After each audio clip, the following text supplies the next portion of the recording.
Hey YouTube, big news today. Cardano is getting its first stablecoin. This is the official stablecoin, at least to start, for the Cardano project. I think that's pretty interesting. You know, people have been calling Cardano for many years now an Ethereum killer, but it seems to be missing a lot of core features. One of those things was smart contracts. We covered that on a prior video, and in today's video, we're going to jump into why Cardano needs a stablecoin, some risks that are inherent in the system, and I'm going to unveil what that stablecoin is and what I think about it all in this video and a whole bunch more coming right up.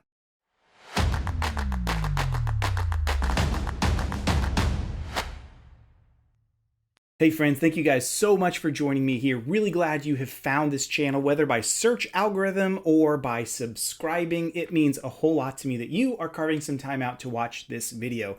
Welcome to my channel, Wes Spencer here. We cover crypto without the FUD. There's no moon pumping. There's no price speculation. There's none of that stuff that goes on in this channel. I just cover technology that interests me. I am not a full-time YouTuber. I have no plans to become one, and really doesn't sound like fun at all. I am a tech entrepreneur. I love investing and creating in companies, and I love the ability to establish your own financial freedom. And in this whole channel, that's what we do, my friends. So I'm really glad you're here. If this is your first time or you've been watching for a while, I would love for you to consider hitting subscribe, hit the bell icon, and definitely hit the like button for all the good algorithm likes on this channel. All right, one other thing too, you don't have to do this, but down below there is a join button. I would love for you to join memberships if you feel like that is the thing for you. Just a great way to connect. I'm never going to gate content out for you, but I think it's a great way for you to connect if that is the right pathway to you and for you. All right, so let's just jump into this. I think this is the best way to start.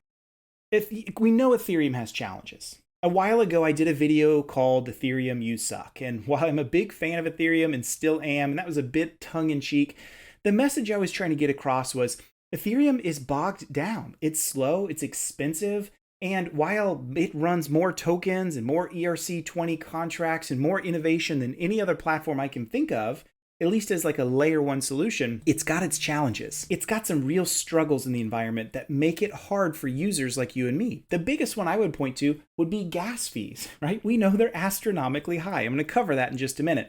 But another thing that we also need to see happen for someone to really solve for the challenges of Ethereum is also this. It needs global adoption. It needs smart contracts. It needs all of these other things to compete. And that's what Cardano has been doing for quite some time. I've covered Cardano enough on this channel for you to know I am a big fan of it. I'm an investor in it. I am not paid or sponsored by Cardano or any other Cardano affiliates in any way whatsoever. So this is just a review and my thoughts on the future stablecoin and why I think it's important. So with that all said, let's just kind of jump in and check out the news, shall we? So I'm going to share my screen out. And by the way, do you guys like this little curved effect here, this little image mask? I've been playing around with them. I hope you guys like them. Nice little purple color around it, which is super, super cool. So anyway, who cares about that? Let's just jump right in. So this comes right here from CoinMarketCap. I'm really becoming a really big fan of their news roundups. Every single day they produce them. I don't know if you guys are ever interested in me doing, I can't promise daily commentary on their news roundups, but I can promise constant and typical updates on their news roundup. So if you're interested in commentary on that, leave me a comment below if you think that's interesting and of use for you. If you feel like, no, I don't need commentary and I can read it myself, that's fine too. But they did cover this in today's news. They said Cardano's going to have a stablecoin for the very first time. And I think that's exciting, right? Now, we know what stablecoins are all about. If you don't, you probably want to go get a little bit more education on where they're used. I did a video, and I'm going to link it right up there so you can see it if you would like to, all about stablecoins, and at least on the US side of the house, why there's an impending, I don't want to say a crackdown, but an impending regulatory focus on stablecoins. See, stablecoins are pegged in one sense or another to something stable on like an outside asset, like the US dollar. Like Tether, for example, is pseudo-pegged to the US dollar.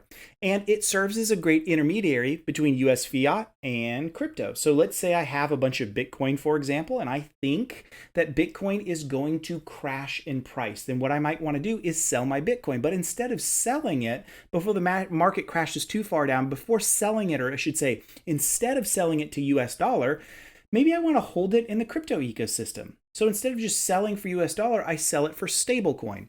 And then I wait and I think, hey, the market's going to come back up pretty soon. Now's a good time to buy at a low price. Then I can use that stablecoin to make the purchase. That's one use of stablecoins. But stablecoins are not regulated. They sort of act like a currency, right? Which is why the SEC is really jumping into this. Is this thing a security? Is it not? What backs it? And this video is not about those things. It is about this, though. Stablecoins are interesting because they have a lot of utility. Yes, they're pegged to something like the US dollar, but their ability to do some interesting things around trading and arbitrage and all this other stuff are really, really interesting.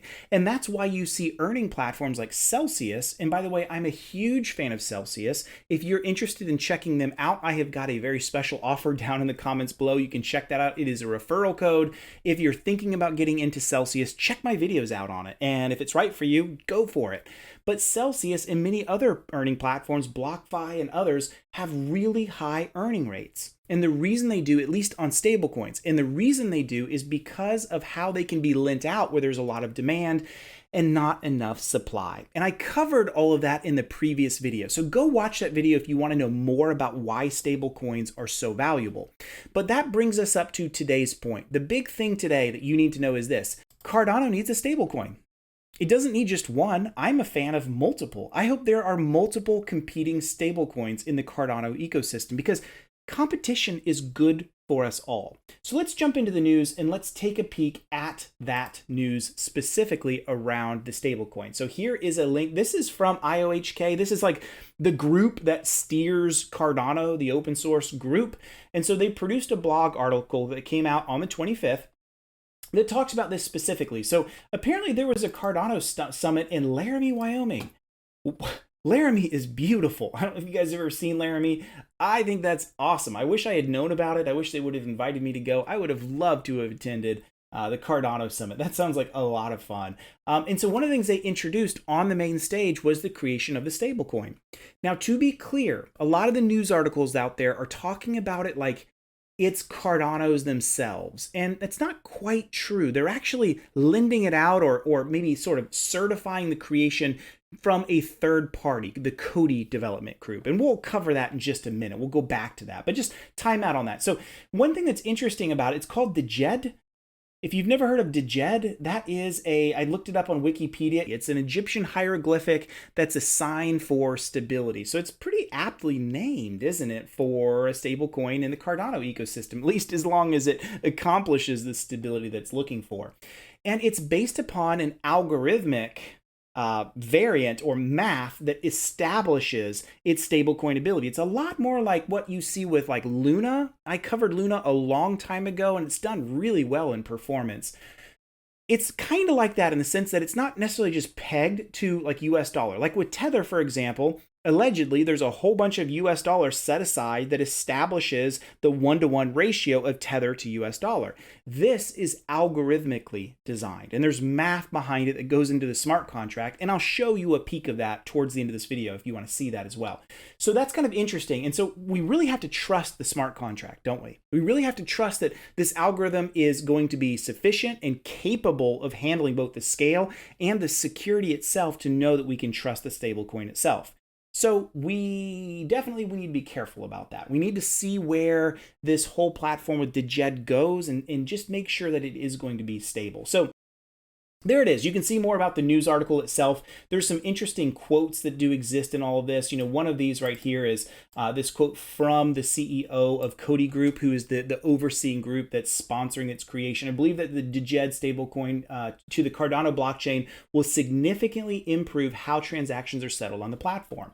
Okay, that's good, right? And the reason that that's good is because what Djed is trying to do, they're trying to get ahead of the curve that Ethereum is currently bogged down in. And what is that challenge? Well, it's this right here. Look at these gas prices. Like they're really expensive and they're going up and down all the time. They're extremely volatile. So just to make a simple transaction, looks like $6.41. Before I started this video, and this refreshes every so often, now it's gone down, it was as high as $20.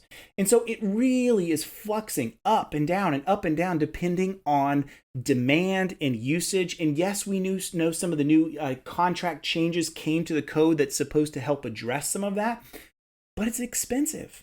for a lot of people that want to jump into some kind of crypto transaction and they realize, man, it's $10 to $20 to $50. I've seen in the old days over $100 on just a small transaction. Like, doesn't that defeat the whole mission of why we created cryptocurrency in the first place? Or at least one of those is a global payments ecosystem that's affordable. That's not happening with Ethereum right now. And Ethereum knows it. They know they're expensive. And so a big goal of Cardano has always been more transactions per second. And let's make sure that it is cheaper for that to happen. But we still need a stablecoin. We still need a stablecoin to drive those transactions, because it's much better than an unpredictable, constantly changing influx gas price like what Ethereum currently has. So I think the goal for what they're trying to do with Djed is simply this. Let's establish Djed as the stablecoin transaction cost mechanism. We always know what it's going to be. I hate to say this, but it's kind of like walking into a Western Union and knowing, hey, it's kind of expensive to make this wire transfer, but at least I know what it's going to cost every single time. That's sort of the goal, is have the stablecoin establish that capability. So you may want to know more about COTI and who they are. They are not, I don't think, owned by the Cardano IOHK group. They are very closely associated with them. And so they were given and granted the ultimate ability to be the ones to create the first stablecoin. And I'm hoping, like I said before, it's not going to be the only stablecoin in the Cardano ecosystem. So today's video is not about COTI, but just in transparency, I wanted you to see who they are. So they're all about, they call it sort of a power grid of payments, allowing a payment ecosystem. But, you know, they have problems like everyone else. I'm an iOS user. I'm like, okay, cool. This looks pretty neat. I'm going to click on the App Store and it's missing. So the reason it's missing is for some reason that I am not aware of, Apple has revoked, or the COTI platform itself has chosen to pull away from Apple, probably some kind of violation of terms and services, of which we know Apple is very, very stringent on. So I can't even experiment with it until I go get an Android device out. And here is their app on the Android side. So it's all about a payment ecosystem. So it sort of makes sense to me that COTI would be the chosen group, given how tightly integrated they are with IOHK and the Cardano group as a whole. That does make sense to us. But again, today's review is not about COTI itself. So what I thought I would do is just flip over quickly to the Djed stablecoin so you can kind of see what it's about. Now, there's not a lot of information here yet because this is brand new, right? This was literally just introduced yesterday at the Cardano Summit. So it's just a lot of information we don't yet have for it. But we know a couple things. We know it's algorithmically designed. It's not like hard pegged like a lot of other crypto stablecoins are. We know that it is jointly developed by IOG, issued by COTI, and we know it's a stablecoin. So, okay, cool. There we go. We've got some news on it. I expect more information to leak out soon as we continue to see its roadmap, its development, and how it all works. Now, one thing you can do if you're extremely technical, and this is way beyond the scope of my audience, but they do have a research paper, and I'm going to show it to you. This reads like a real academic news, or not a newspaper, but a real academic research paper. As I scroll down, you're going to see, let's get to where, yeah, here we go. So you can see all of the math that goes into it, and it gets pretty complex. Again, we're not going to go decipher this in this channel. Math is not my strong suit. That is why I got into cybersecurity, because I looked at all this stuff in college and noped right out of that very happily. But you can see, again, typical in the world of Cardano that's so academic in its nature, seeing, you know, what goes into the actual algorithm to develop it is definitely important. But I will say this. This is kind of what I want to finish on. Do I trust Djed? Not yet. We don't know enough about it. Because it's algorithmically designed, we're going to need some time, some patience, and we need some people to really jump into the algorithm itself and take a peek at both the smart contract code and how the math and the algorithm is built to ensure that it is going to be a stable ecosystem that grants it the ability to be a stablecoin and one that's secure enough for the Cardano blockchain. And we're just not there yet. It's too new. So don't take this video as me endorsing. In fact, don't take anything I produce as me endorsing. Always do your own research. Never listen to YouTubers and all of these influencers that are out there. If you do that, you're going to go broke. Make your own wise, educated decisions that are based upon your own research. And I will tell you, with this news in particular, you need to do your own research. I am very excited about Djed. but I'm not going to just trust it inherently. I need to wait and see what others see about it. And that's really what it's about, is peer analysis. Having a lot of people dive into it and say, this is what's good, this is what worries me, maybe this is something that's really bad. There's nothing wrong with mistakes. The goal of peer analysis should be for us all to review and let's approach and even celebrate those mistakes. To say, whoa, if there's an issue in Djed or anything else in crypto, let's go fix it. It makes the world a better place, right? That's the whole idea. So peer analysis is a wonderful thing. And I need to see that before I start getting in myself into Djed and totally trusting it. But the news is really exciting. In conclusion, I think Djed is really awesome. I am very, very glad to see a stablecoin come out in the Cardano ecosystem, seeing Cardano transactions continue to improve, continuing to see smart contracts being built out, even though they're not fully available yet, which I covered that in a previous video, and then seeing a stablecoin being introduced is very, very exciting. I look at Cardano less as an Ethereum killer like a lot of people do, and more of like just like Ethereum was innovating and pushing past the boundaries of Bitcoin, I look at Cardano in some ways of they're pushing past the boundaries of Ethereum. And I don't think we have to pick winners. I think we can have lots of winners for lots of different purposes, and that is totally okay. So I'm very excited about seeing Djed come out. I'd love to know what you think. Were you at the Cardano Summit? Did you see it presented? If so, what were your thoughts? If you've been researching this and you like it, let me know. If you have questions on it, just same thing. Drop me a comment down below. I'd love to know what they are. I don't respond to every comment, but I definitely read them all. And I would love to know what you guys think about Djed, what you think its future is, and even some secrets and ideas that you have on how it might even be utilized in the greater Cardano ecosystem. All right, my friends, it's been great talking to you. If you liked the video, hit the like button, hit subscribe, and definitely hit that bell icon. Like I always tell you, it goes a really long way. All right, my friends, thank you so much.